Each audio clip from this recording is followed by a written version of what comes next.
Break के बाद आपका स्वागत है। मौलाना साद को लेकर दो अहम खुलासे हुए हैं।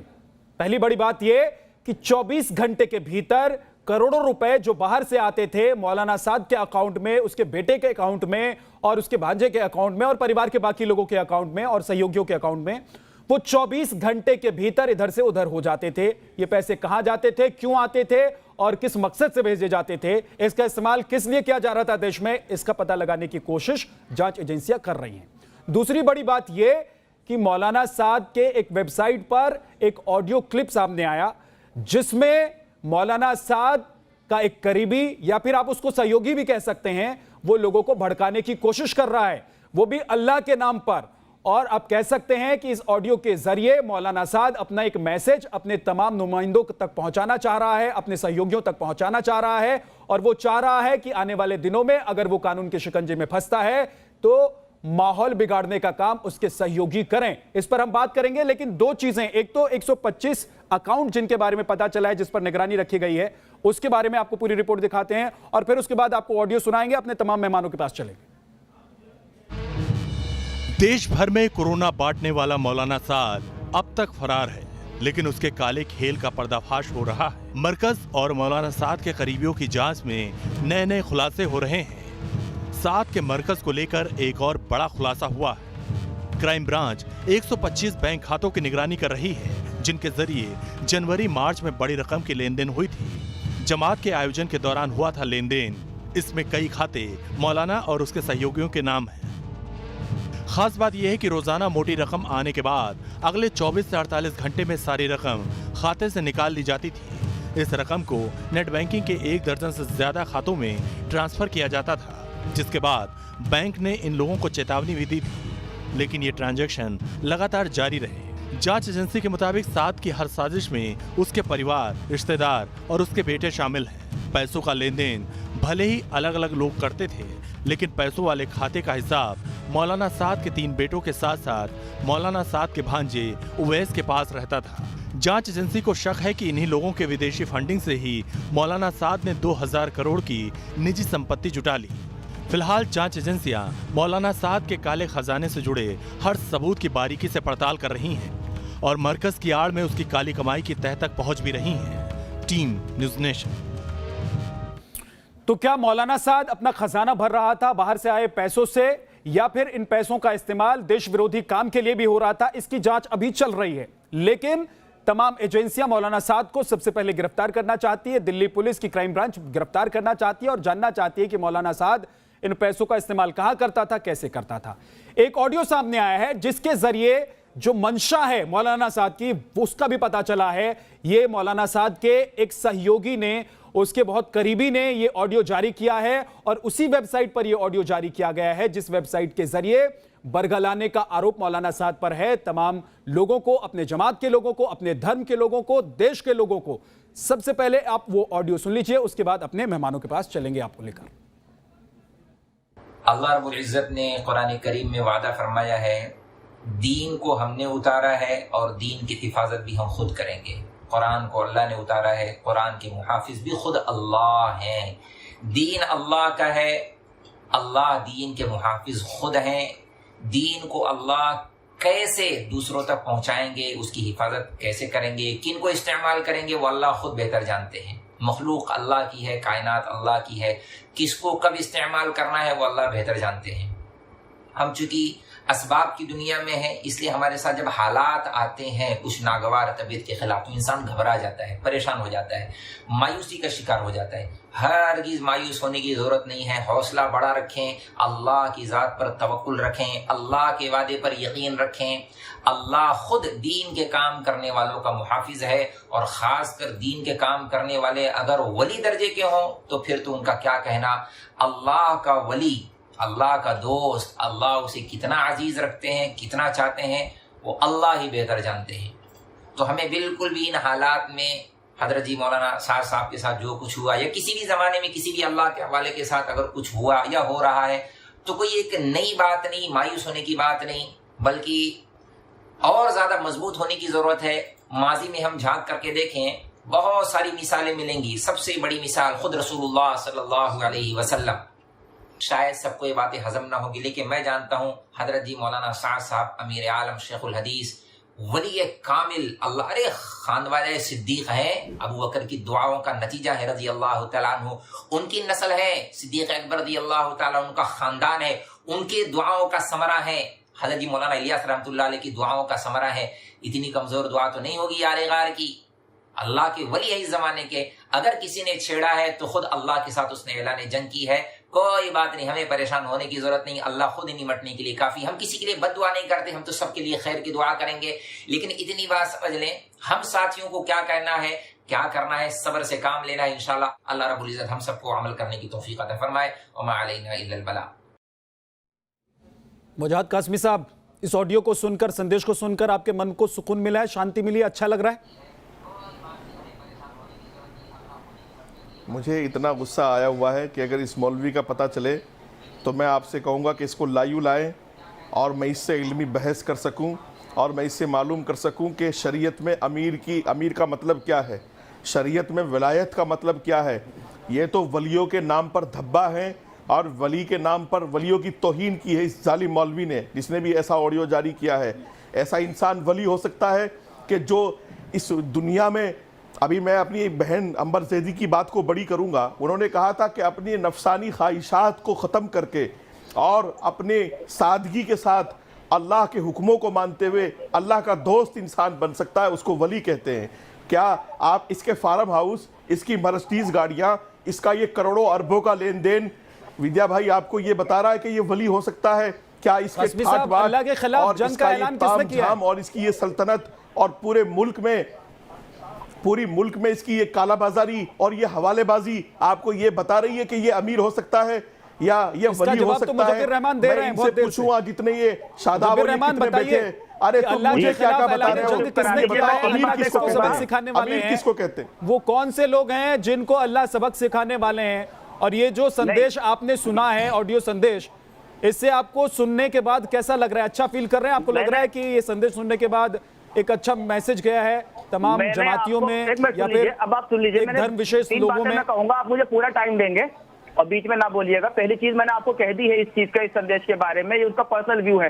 दूसरी चीज मैं आपको बता देता हूँ, मरकज का कोई वेबसाइट, कोई यूट्यूब चैनल नहीं है। कौन है, कहां से कौन चीजें डाल रहा है, कहां से डाल रहा है, उसका कोई वास्ता नहीं।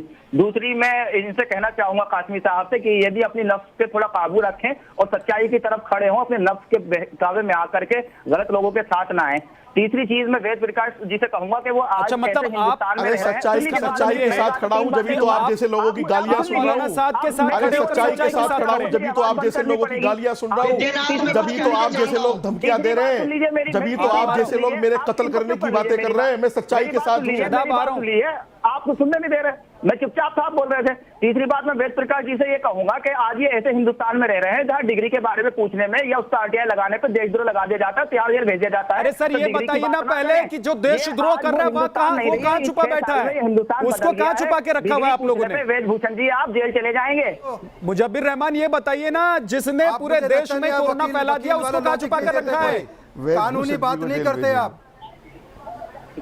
नहीं, आपको मैंने बिल्कुल कानूनी बात बताई है। आपको कानून का नहीं पता, आप और तरह की बातें करते हो। नहीं लगे इनका कोई लॉजिक ही नहीं होता है। कोई लॉजिकल बात करो ना, आपकी बात समझ में आए कानूनी रूप से। आपको 91 सीआरपीसी का नहीं पता, आपको 41 सीआरपीसी का नहीं पता, आपको बेसिक लॉ नहीं पता आपका कानून का।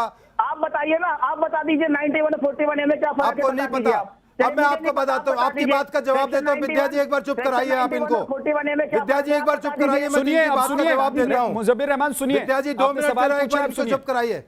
बोलिए सर। हाँ मैं जवाब देता हूँ, मैं जवाब देता हूँ। मुजब्बिर रहमान आप ध्यान से सुनिए, आप बहुत बड़े वकील हैं। इसी हिंदुस्तान में 106 दिन इस देश के गृह मंत्री चिदम्बरम जी जेल रहकर आए हैं। 106 दिन वो भी वकील थे, उन्होंने कानून को तोड़ा। साथ जो है एक अपराधी है कानून की निगाह में, वो अपने लिए गड्ढा खोद रहे हैं और उनको कीमत देनी पड़ेगी।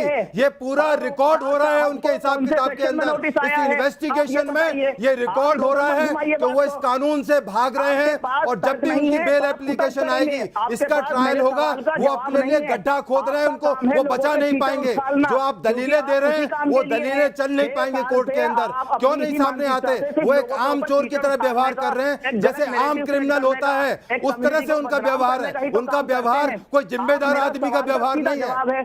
सेक्शन 91 और तो वो क्यों नहीं सामने आते? एक सेकंड मानते हुए एक आम अपराधी की तरह व्यवहार कर रहे हैं। जैसे आम चोर भागता है कोर्ट से, एक आम चोर भागता है, एक आम नहीं समझा सकते वेदभूषण साहब, आप कितनी कोशिश कर रहे हैं। मुजब्बिर रहमान जैसे लोग नहीं समझेंगे क्योंकि वो खड़े हैं उन जमातियों के साथ जो कोरोना फैला रहे हैं, क्योंकि वो खड़े हैं उस मौलाना साहब के साथ जिसने पूरे देश में कोरोना फैला दिया, क्योंकि वो खड़े हैं उस मौलाना साहब के साथ जो बाहर से करोड़ों रुपए का फंड लेता है और उसका क्या करता है इसके बारे में वो देश को नहीं बताना चाहता, जांच एजेंसियों को नहीं बताना चाहता।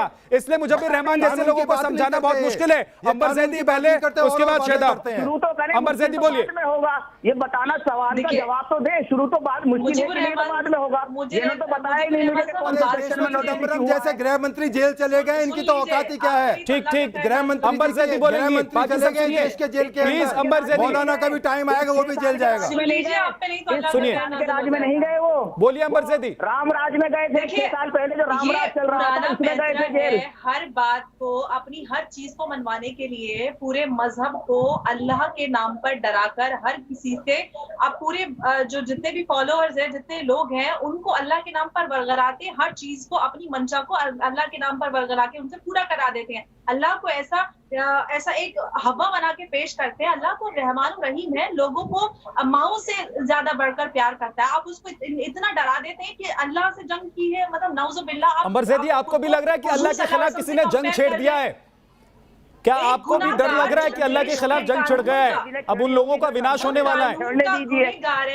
या कोरोना से जो लोग मर रहे हैं कहीं उसी वजह से तो नहीं मर रहे हैं? अंबर ज़ैदी जाने, अंबर ज़ैदी ने अगर जंग छेड़ी है, अंबर ज़ैदी जाने, अंबर ज़ैदी का अमल अंबर ज़ैदी के साथ जाएंगे। अंबर ज़ैदी 100 जंग छेड़े अल्लाह के साथ, हमें कुछ नहीं है। आप छेड़िए, अल्लाह खुद बदला ले लेगा अंबर ज़ैदी से। आप छेड़िए जंग, हमें कोई फर्क नहीं है।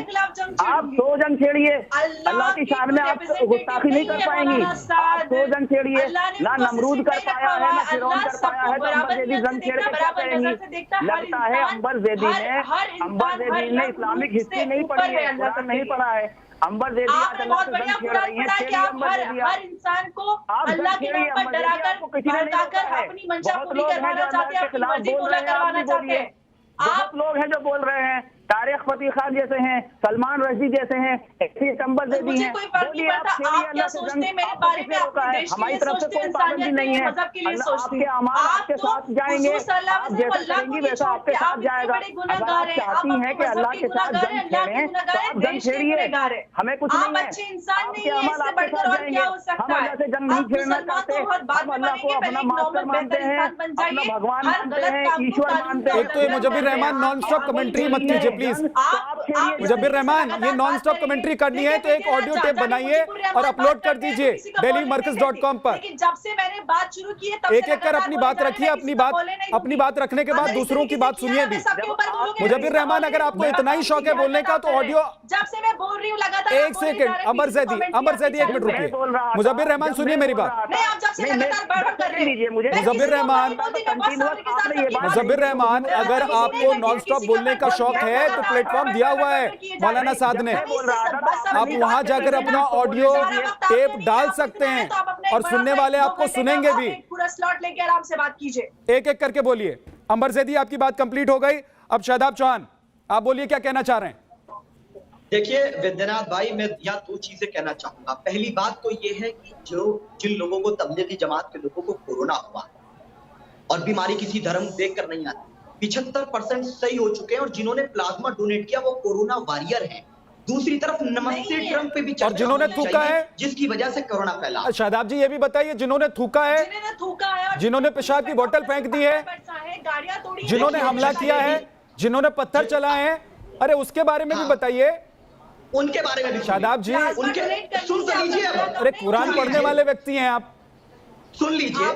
मैं क्षत्रिय राजपूत हूँ, मैं वेद भी पढ़ता हूँ, मुझे रामायण से भी आपत्ति नहीं है, मैं क्षत्रिय राजपूत हूँ, मैं बता दूंगा आपको। कुरान पढ़ा है ना आपने?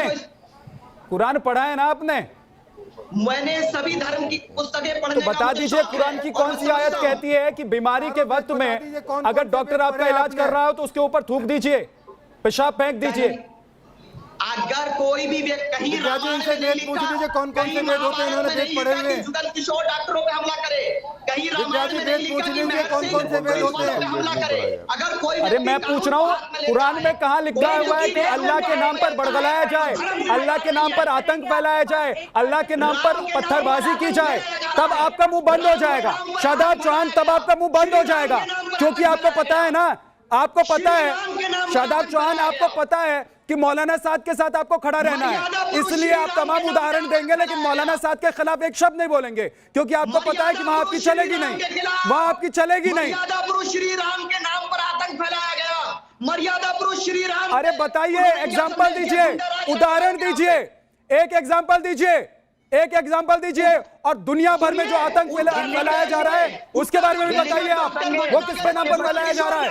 दिल्ली के दंगे हैं, श्री राम का उदाहरण, दिल्ली के दंगे हैं, आपको नहीं मालूम, दिल्ली के दंगे हैं, वीडियो भेजूं आपको मैं, आपको वीडियो भेजूं मैं। सिंह ने पुलिस वालों पे हमला किया, अब आपको सब याद आएगा, मसूद अजहर याद नहीं आएगा आपको, अरे मसूद अजहर याद नहीं आएगा, याद नहीं आएगा, वो भी जमाती है। आप जो चीज मसूद अजहर याद नहीं आएगा, आप जो चीज भूलेंगे जानबूझ करके, सईद याद नहीं आएगा, वो भी जमाती है, जाएगा आपको, वो भी मौलाना साद की तरह जमाती है भाई। भूलेंगे तो नारंगी रंग की चुन्नी आपके सामने लाई जाएगी। मुजब्बिर रहमान, एक तो सुना कीजिए भाई, आप बोलते चले जाते हैं, बोलते चले जाते हैं, आप कहिए तो मैंने तभी जवाब दे रहा हूं, आप कहिए ना तो आपका एक वीडियो रिकॉर्ड करके हम अपने चैनल पर चला देंगे, आपको बैठने की भी जरूरत नहीं पड़ेगी, अगर आपको सिर्फ बोलना है, सुनना नहीं है। मैं आपका वर्ड टू वर्ड बता सकता हूं आपने क्या बोला, तभी मैंने जवाब दिया है। अरे सुनिए, दूसरों को सुनिए ना, मौलाना साद के नाम पर इतने अंधे मत हो जाइए कि दूसरों की बात भी मत सुनिए, उनको समझिए भी मत। नाम पर गुंडागर्दी नहीं करने देंगे श्री राम के नाम पर कुछ लोगों को। अरे कौन कर रहा है गुंडागर्दी? अगर कोई कर रहा है तो रोकिए,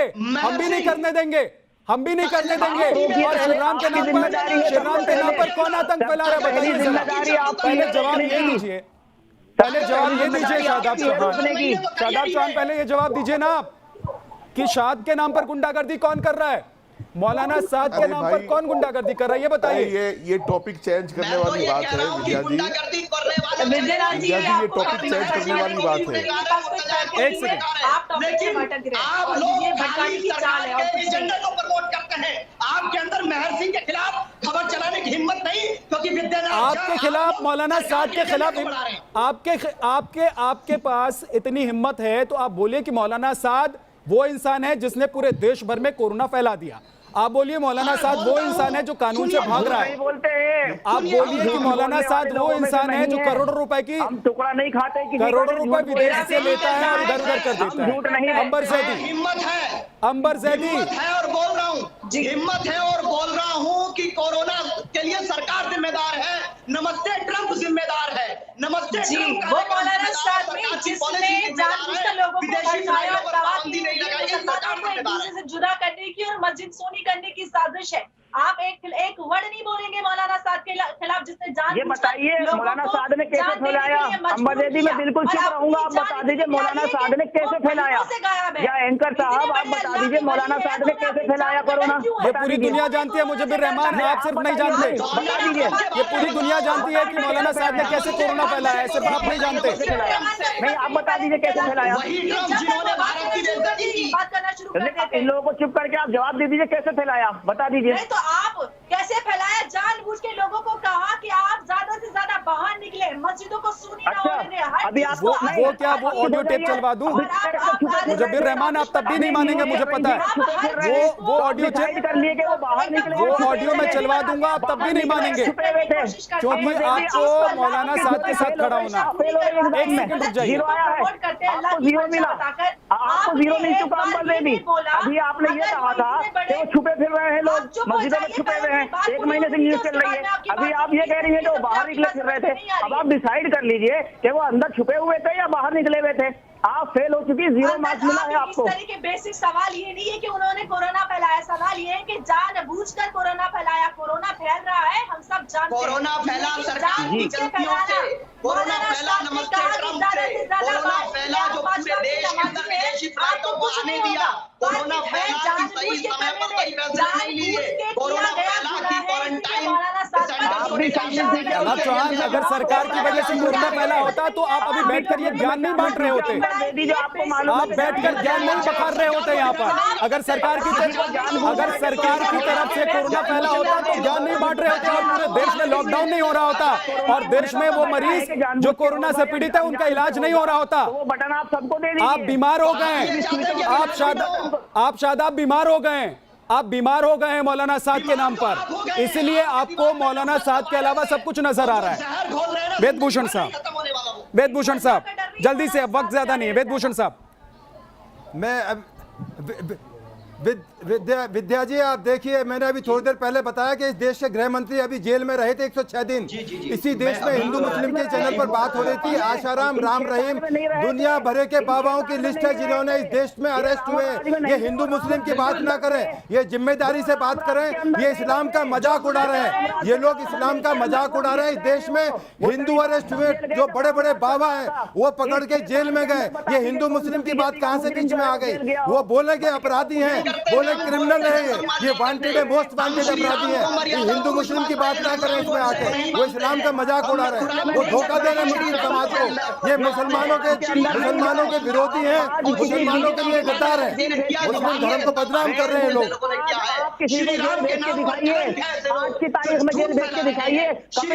अरे गए हैं, वो भी जेल गए हैं, वो भी जेल गए। कानून में सब बराबर है, कानून के अंदर सब बराबर है। इस देश के अंदर कानून का राज है, देश के अंदर कानून का राज है और कानून का राज रहेगा। चौहान और मुजब्बिर रहमान, आप लोग प्लीज शांत हो जाइए। एक तो मुजब्बिर रहमान, आप सुनिए भी लोगों को, आप लगातार मत बोलिए, नहीं तो आपकी आवाज मुझे बंद करनी पड़ेगी, ऑडियो डाउन करना पड़ेगा। प्लीज आप ऐसे मत कीजिए कि मजबूरी मुझे आपकी आवाज कम करनी पड़े, डाउन करना पड़े आपका ऑडियो। सुनिए आप एक एक करके। वजाहत कासमी साहब, अल्लाह के नाम पर कौन डरा रहा है, कौन भड़का रहा है और कौन अपने धर्म का डर दिखाकर लोगों में डर फैला रहे हैं, अपने ही लोगों में? देखिए विद्या जी, यहाँ धर्म की बात तो होनी नहीं चाहिए जी। इस ऑडियो में मैंने सुना है ना, ये अल्लाह से जंग वाली बात जी। असल तो इनके पाप का घड़ा भर गया है मौलाना साहब का, और मौलाना साहब के पाप का घड़ा भरा, इन्होंने खुद ही अल्लाह से जंग कर रखी है। और मैं आपको एक मुस्लिम, एक आलिम, एक देश का जिम्मेदार नागरिक होने के नाते मैं आपको बताता हूँ कि मौलाना कानून का भी मुजरिम है, देश का भी मुजरिम है, मुसलमानों का भी मुजरिम है। इसमें हिंदू मुसलमान की कोई बात नहीं। हमारे हिंदू भाइयों ने कोई आवाज नहीं उठाई जब राम रहीम जेल गया, कानून के हवाले कर दिया। नहीं, आप मर्यादा में रहेंगे, आप मेरे गेस्ट हैं, वो भी मेरे गेस्ट हैं। आप मर्यादा में रहकर बोलना चाहते हैं, बैठिए बोलिए, और नहीं बोलना चाहते तो आप जा सकते हैं। आप मर्यादा मत मांगिए। मौलाना साद वो व्यक्ति है जो भागा फिर रहा है कानून से।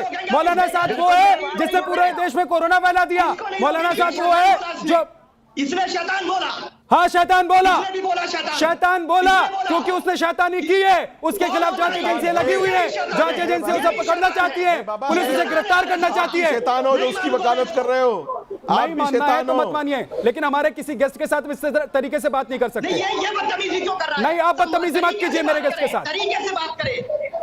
बोलिए कासमी साहब, बोलिए। अरे मुझसे ज्यादा देखिए, मेरी बात सुनिए। आपकी तरबियत क्या हुई है, आप कितने अच्छे मुसलमान और कितने पढ़े लिखे हैं, वो आपको पूरे व्यूअर्स देख रहे हैं न्यूज नेशन के। आप कानून की बात क्यों नहीं करते हो? देश की बात करते हुए आपको फांसी आती है क्या? अरे साद पे आइए, श्रीराम का टॉपिक हो गया भाई, मंदिर बन रहा है, जाके दर्शन कर लेना। शादाब चौहान, और क्या क्या बता रहे हो? दर्शन कर लेना, हो गया। अब इधर आ जाओ, कोरोना पे आओ, बताओ 125 मंदिर माननीय सुप्रीम कोर्ट के आदेश से बनना है। नहीं, ये सुप्रीम कोर्ट के आदेश से मंदिर के आदेश हुए हैं, मंदिर बनेगा और बनेगा। ये कानून का राज्य है। ठीक, अब मंदिर पे बात करनी है। सुप्रीम कोर्ट के आदेश से बना है, जजमेंट हुआ सुप्रीम कोर्ट में, मंदिर पे बात करनी है। कासमी साहब आप कंप्लीट कीजिए, उसके बाद अंबर ज़ैदी एक-एक करके। अंबर ज़ैदी उसके बाद पहले कासमी साहब बोलिए। जी एक सेकंड।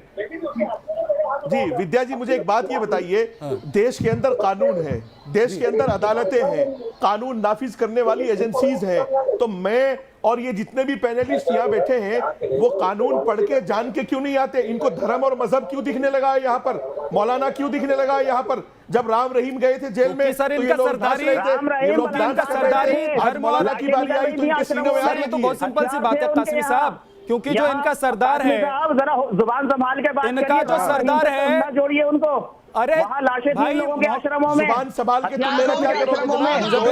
होते थे वहाँ। मौलाना साहब सरदार है ना आपका? मौलाना साहब सरदार है साहब के लिए। मुझे धमकाने की कोशिश मत करो मुजीबुर, मैं तुमसे डरने वाला नहीं हूँ। डराने धमकाने का काम आपका है। आखिरी कमेंट अंबर से दी। पाले में है वो लोग। हो गया मौलाना की वकालत करेंगे यहाँ बैठ करके। अंबर से एक ऐसे मौलाना की जो कानून का चोर है, कानून का मुजरिम है, देश का मुजरिम है, मुसलमानों का मुजरिम है, उसको कानून के तहत सजा मिलेगी। हमारे देश में पहले भी बहुत सारे धार्मिक लीडर हैं जिनके काले कारनामों का चिट्टा खुला है और सबने एक जुबान होकर सबने उसको कंडेम किया है। बहुत सारे बाबा पकड़े गए हैं, लेकिन उसमें किसी ने धर्म के नाम पर उनको ये नहीं कहा कि यहाँ पे हिंदू मुसलमान हो रहा है। अगर कोई हिंदू धार्मिक लीडर पकड़ा गया तो हिंदुओं ने सबसे आगे बढ़कर कहा कि ये आदमी गलत है, जिसका कानूनी सजा मिलनी चाहिए। अगर जब कोई मुसलमान लीडर की काले कारनामों की बात होती है तो आप उस पे मुसलमान और हिंदू करके इस्लामोफोबिया कर देते हैं। जो इंसान कानून का गुनहगार है उसको कानून देखेगा, लॉ एनफोर्समेंट एजेंसी। दिक्कत ये है ना कि इस्लामोफोबिया अगर ये नहीं करेंगे तो इनकी दुकान बंद हो जाएगी और करोड़ों रुपए का जो फंड आ रहा है जिसका न जाने पता नहीं ये क्या करते हैं, गरीबों लोगों के लिए इसके बारे में भी जांच होनी है। भारत की एकता और अखंडता हमारा दायित्व है। चलिए वक्त नहीं है, ये इस्लामोफोबिया करेंगे, फैलाएंगे धर्म के नाम पर, लोगों को बरगलाएंगे भी, क्योंकि अगर ये ऐसा नहीं करेंगे तो इनकी दुकान भी बंद हो जाएगी। लेकिन कानूनी तौर पर जो कार्रवाई होनी है वो कार्रवाई होगी। मौलाना साद कब तक छिपता है, भागता है, ये भी देखने वाली बात है, क्योंकि ज्यादा दिन तक वो कानून से, पुलिस से भाग सकता नहीं है और उस पर जो भी आरोप है उसकी जांच भी होगी। बहुत बहुत शुक्रिया आप सभी मेहमानों का हमारे साथ जुड़ने के लिए। छोटे से ब्रेक के लिए हम रुकेंगे।